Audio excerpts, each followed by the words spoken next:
Hi, I'm Richard Rogers, and I absolutely hope that you enjoy today's spiritual message. You know, we at Unity of Phoenix Spiritual Center are committed to helping people live better lives. We're going to provide you tools over and over, spiritual tools that allow you to live your best possible life. And if you want to leave a donation to continue to allow the work that we do to support other people just like you, we say thank you. Thank you for your generosity, because this ministry is committed to making the world a better place. So we began 3 weeks ago on this issue of spring cleaning. And the idea was that I invited you to look at all the stuff that you have in your life. Because I have this belief that for most Americans, we have more stuff. If we just tell ourselves the truth, we have more stuff than we need. Can I get an amen? Okay. And I can prove it to you just by the amount of storage units now. And the fact that there are now like 4 storage complexes for every McDonald's. And anytime you have something more than McDonald's in our country, you have too many, right? So we have more than enough stuff. And the point that I've been trying to make this month is that everything is energy. Everything is energy. Everything you own, everything you think, everything is energy. And that during this time of spring cleaning, what I've asked for you to do is become conscious, awake, aware that everything is energy. And to go through everything in your life and say, what would I rather have? This, whatever this is, this thought, this thing, this moment, or my heart's desire if I can't have both? And it's amazing when you get really conscious about everything in your life and ask yourself the question, what would I rather have, this or my heart's desire if I can't have both? That we realize that a lot of our stuff is just there because we either don't want to let it go, we're too lazy to let it go, or we're afraid that we're not really going to get anything to replace it. But if you look at everything as energy, if that energy is going to be in your life, is that really the highest and the best form for it? And what if you actually made room for your heart's desire? If you want that car, what if you could actually park it in the garage? Wow, what a concept, you know? Right? Like really to make that level of room in your life for the good that God has for you. So that we've started with the first week and we looked at our stuff. Right? And I invited you to let go of anything in your life. And then last week we looked at our emotions. How many of you got an opportunity last week to really see that maybe you have a few more emotions than you realized? Like that they're taking up space. And what if we actually let go of those emotions and freed ourselves internally to have more room for joy and peace and love and connections with others? And today we're going to look at our beliefs. Take a breath. What I think is amazing is the amount of beliefs that we have about everything. We have beliefs about things we understand, and we have beliefs about things we don't understand. We have beliefs about other people and ourselves. We have beliefs about everything. We have political beliefs. And we're not going to really discuss those too much tonight. Right? But we have beliefs about the president, what the president should do or shouldn't do. We have beliefs about politicians, what politicians should do and shouldn't do, what Republicans should do and shouldn't do, what Democrats should and shouldn't do. And if we tell the truth, we have a long list of just political beliefs. We have beliefs about the economy, about taxes.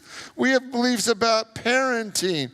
We have beliefs about driving and parking and we will actually tell people how to do it correctly because we have beliefs about that, right?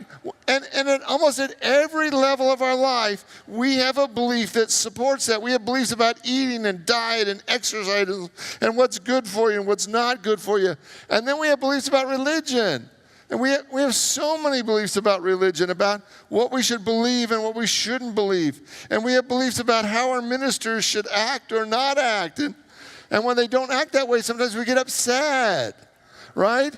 We have beliefs about all that stuff. And so what if tonight, just for a moment, you could just see all your beliefs outside of you? If you could just see every belief as this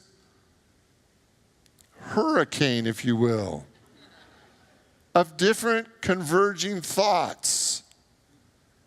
And some of them are just weird.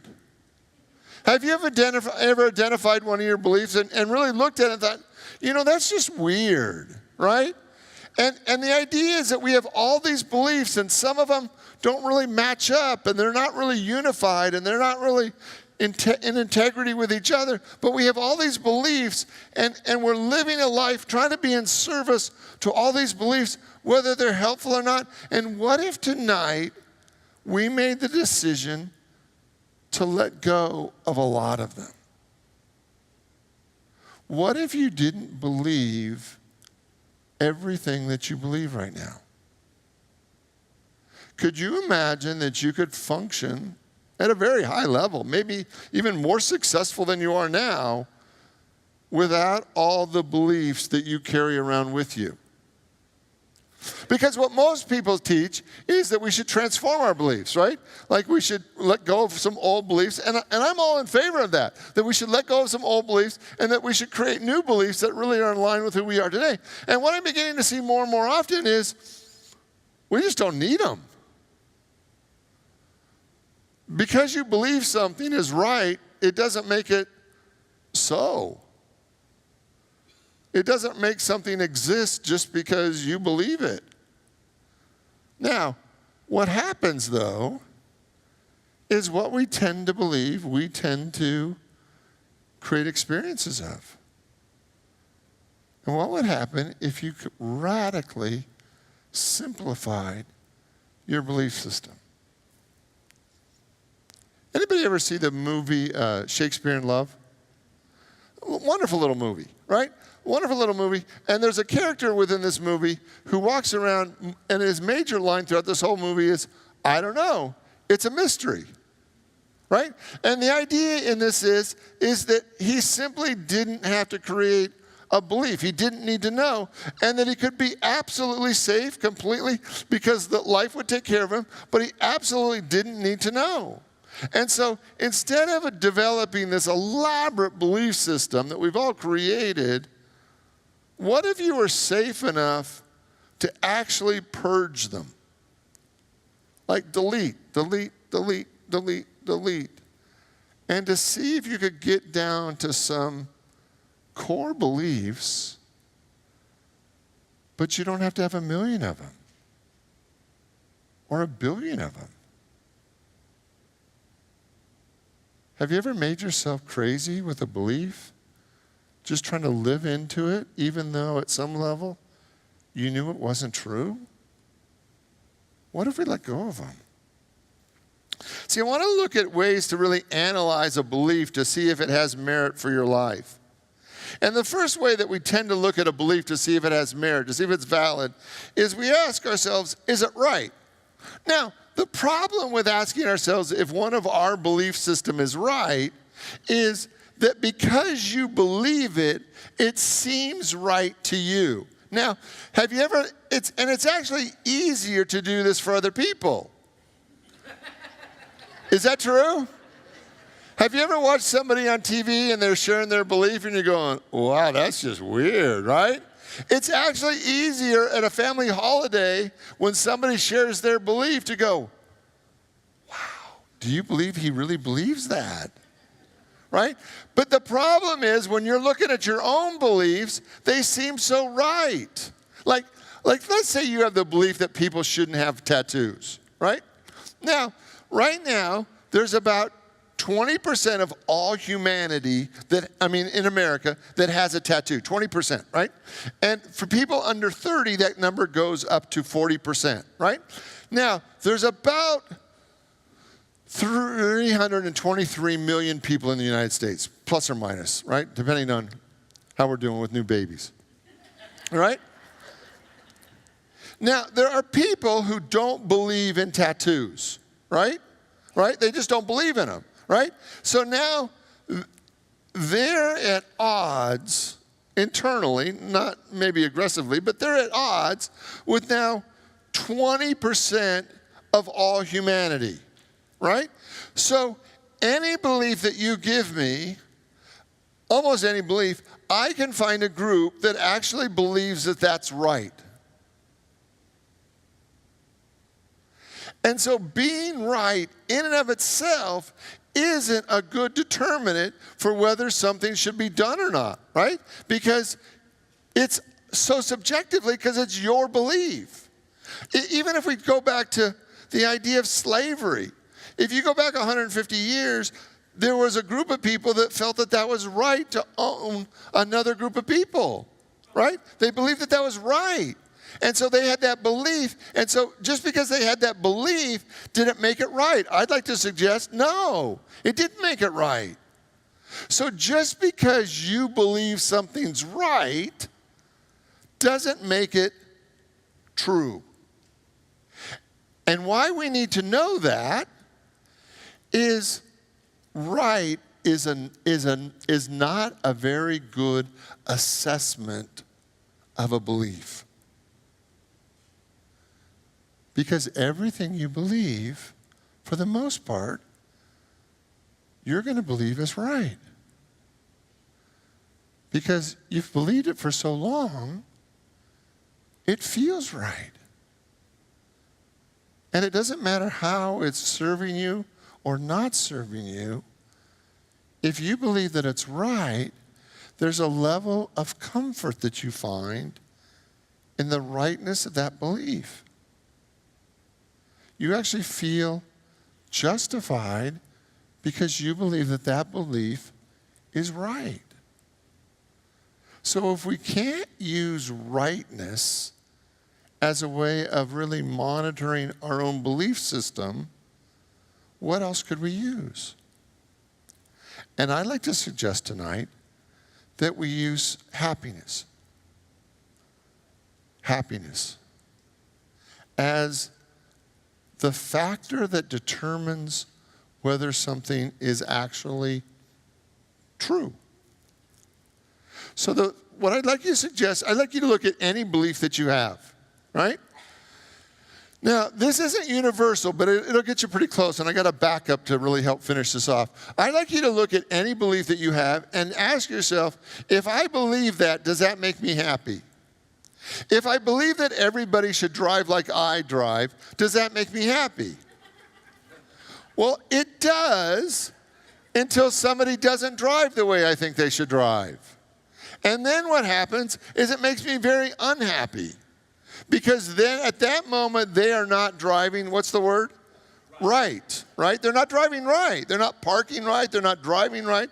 And I know what the right way is because I have a belief about that. And what if we actually slowed it down and say, when I think that, when I believe that, does that make me happy? And I'd like to suggest to you, I think the answer in all those situations is no. And what if every belief that's not making you happy, you were willing to let go of? What if you actually took the time and the energy to analyze a belief to say, does it make me happy to believe this? Does it make me really happy? And then Byron Katie, the other way that I want you to do this, Byron Katie, in her wonderful book, came up with another way. And her way of doing it is to say, who would I be without that belief? Who would I be without that belief? It's like, well, I'm not sure who I'd be because I believed that belief for so long. But who would I be? Would I be happier? Would I be freer? Would it be more joyful to be me if I didn't have that belief? And what begins to happen is we actually begin to take on our beliefs instead of just accepting them willy-nilly and just accepting them as what we sometimes call the gospel truth. If we actually begin to take beliefs, we can actually begin to look at them in a way to say, what if I only let myself believe in things that actually created a level of joy? What if a belief actually had to make me happy? What if it had to create a profound sense of joy? Could you imagine that it would actually be easier to be you? See, this is what Jesus said.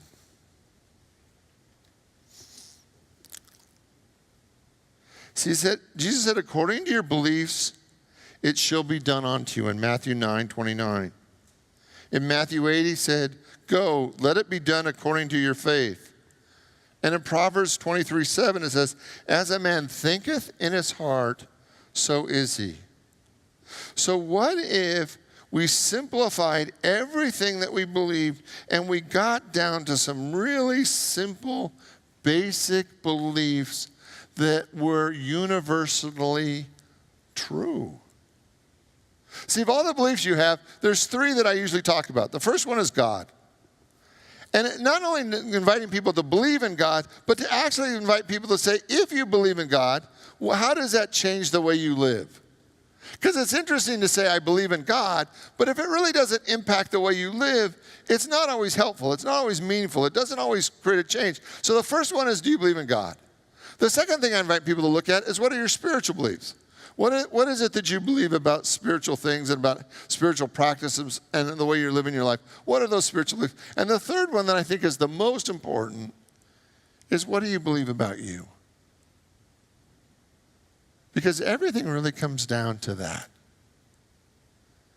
What you believe about you tends to be the defining thing in everything in your life. Because overriding everything else is, to the degree that you believe in you, is the master program for success. There was a movie we watched this week. It was called The Perfect Now. It's not a very good movie, but it's about a young man who has a troubled past and has a troubled parent, and he begins to believe that he is everything that his father is. That he begins to identify so much with his father that he begins to make bad choices because he watched his father make bad choices. And through the course of this movie, he actually comes to understand that he's not who he thought he was. And one of the things I want you to look at tonight as we look at our beliefs is, there are two beliefs that I want you to look at over and over again. The first one is, I want you to really look at, who are you? Who do you believe yourself to be? And the second thing I want you to look at is, what's possible in your life? See, these two things define us over and over again. What am I and what can I do? In fact, I'd like you to say with me, I am and I can. Will you say that with me? I am and I can. One more time, just for grins. I am and I can. One more time, just for fun. I am and I can. See, once we get clear on those two things, that I am created in the image and likeness of God. I am created in the image of all that God is. I am an expression of all that God is. Once we get really clear with our I am, then we move into our I can. And that's where it really becomes interesting, because your beliefs define what you can. And what happens over and over again is, people are living lives that are too small, and it's simply because their I am and their I can isn't big enough for the life that God called them into. And when our I am and our I can are not big enough for the life that our soul came to create, we create things that are just weird. Right? And what if tonight, as you're releasing belief after belief after belief, I want you to come back to just two very simple beliefs. I am. And however you define that. I am created in the image and likeness of God. I am whole and complete and lacking in nothing. I am God's perfect child. I'm whole and expressing the delight, love, peace of God. I am. And however you define your I am, over and over again, I want you to have a definition of your I am, even if your I am is just I am. And then it comes to I can. I can. Because through God in me, all things are possible. The Spirit of God in me makes all things possible, so I can do that. I can create a life that's that good. I can create a life where I can do the things that fulfill my soul, that I came to accomplish, how I came to serve, how I came to be. I am and I can. And when we come back over and over and over again to our I am and our I can, everything in our life begins to make sense, because the number one thing that defines your life is your I am and your I can. And we spend so much time believing in all this other stuff instead of believing in the two things that make the greatest difference in our lives. I am and I can. So I want you just to hold that for a second. If you really believe that you were created in the image and likeness of God, and if you really believe that God in you allowed all things to be possible in your life, what is it that you would do next in your life? And what are the things that you would absolutely stop doing because they are not full enough expressions of your I am and your I can?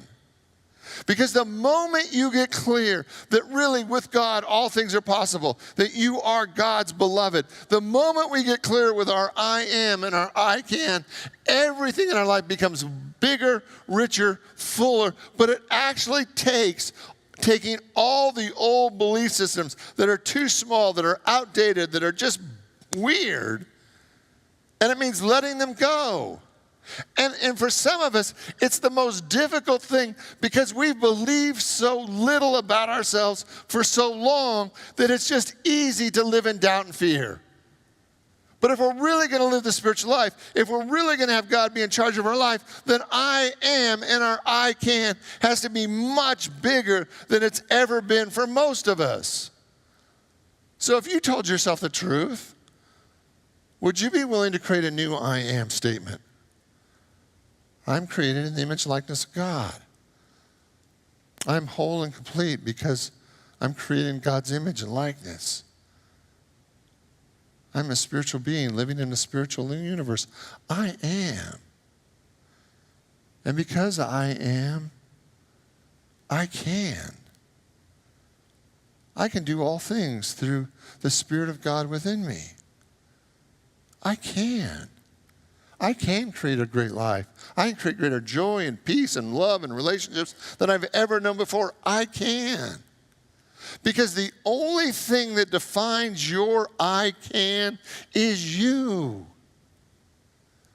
The only thing that limits what you can do with the rest of your life is your I can statement. For most of us, we have a list of all the things that we can do.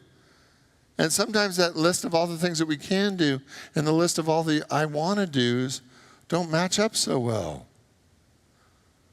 But when your I can list is actually big enough for all the things you want to do in your life, now God's got room to do some pretty amazing things through you. I am and I can. Will you say that with me? I am and I can. One more time just for grins. I am and I can. Okay, so here's what I'm going to invite you into this week, right? So you've cleaned out your closets, you've cleaned out your garage, or at least chunks of it. You've cleaned out all the physical stuff, or at least you're moving in that direction. The people at the Goodwill know you by your first name because you're dropping stuff off right and left. You're cleaning your life out. You're setting yourself free of energy. Last week we had you get rid of old emotions, old stuff, old wound, old forgiveness, all the old stuff of your emotions. And this week we're going to take on your beliefs. Because until we get to this week, all that other stuff is kind of for naught. Because then we tend to just go back and add more of the old stuff that we've already had.